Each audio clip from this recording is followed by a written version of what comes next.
جیسے موت برحق ہے اسی طرح موت کے بعد اٹھنا بھی برحق ہے،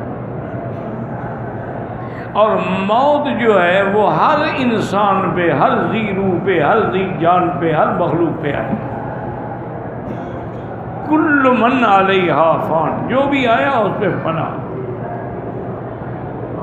ایک بات تو یہ سمجھ لے، انبیاء پہ بھی موت آئی، اولیاء اللہ پہ بھی موت آئی، اسی طرح ملائکہ پہ بھی موت آئی، جو اللہ کے فرشتے ہیں ان پہ بھی موت آئی، زمین کے فرشتے، آسمان کے، سب پہ موت آئی۔ تو ایک تو مسئلہ یہ یاد رکھیں کہ موت برحق ہے، اللہ کا قرآن ہے، انک میت فانہم میتون، میرے مدنی صلی اللہ علیہ وسلم آپ پہ بھی موت آئے گی اور ان پہ بھی موت۔ اسی لیے جب میرے آقا رحمت دو جہاں محبوب دو عالم صلی اللہ علیہ وسلم کی وفات ہوئی، سیدنا ابی بکر صدیق رضی اللہ تعالی عنہ آپ کے حجرے میں داخل ہوئے، بی بی عائشہ کے حجرے میں، جہاں حضور صلی اللہ علیہ وسلم کی چارپائی مبارک تھی اور آپ سریر پہ موجود تھے، اور آپ پر سفید کپڑا ڈال دیا گیا۔ تو سیدنا ابو بکر نے سر کی جانب سے کپڑا ہٹایا اور آپ کی پیشانی پہ بوسہ دیا، اور اسی طرح غم میں ڈوبے ہوئے مسجد نبوی میں تشریف لائے۔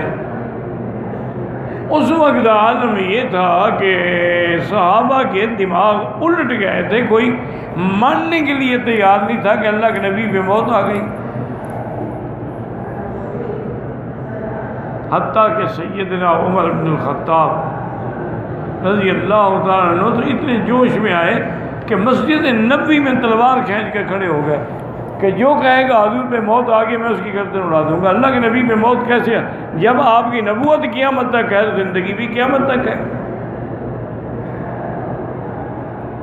جب آپ کے بعد کوئی نبی نہیں ہے، وہ تو نظام تھا کہ ایک نبی پہ موت آئی دوسرا نبی آ گیا، حضور کے بعد تو کوئی نبی ہے نہیں۔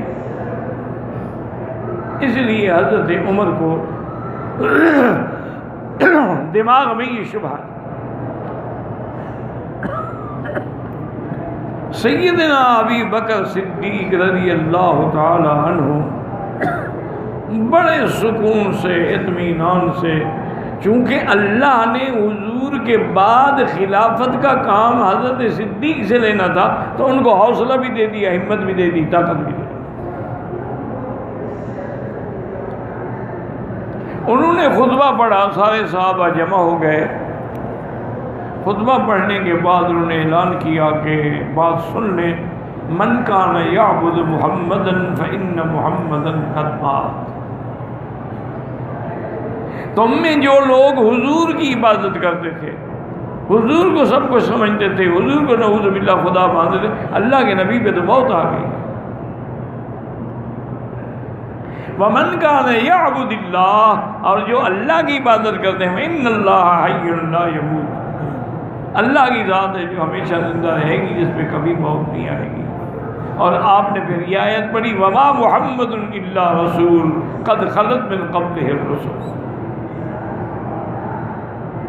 جب حضرت عمر کہتے ہیں کہ حضرت ابو بکر نے یہ آیات پڑھی تو میں نے سمجھا ابھی یہ قرآن نازل ہوا ہے، تو مجھے بھی سمجھ آ گئی کہ واقعی حضور پہ وفات ہو گئی، موت آ گئی۔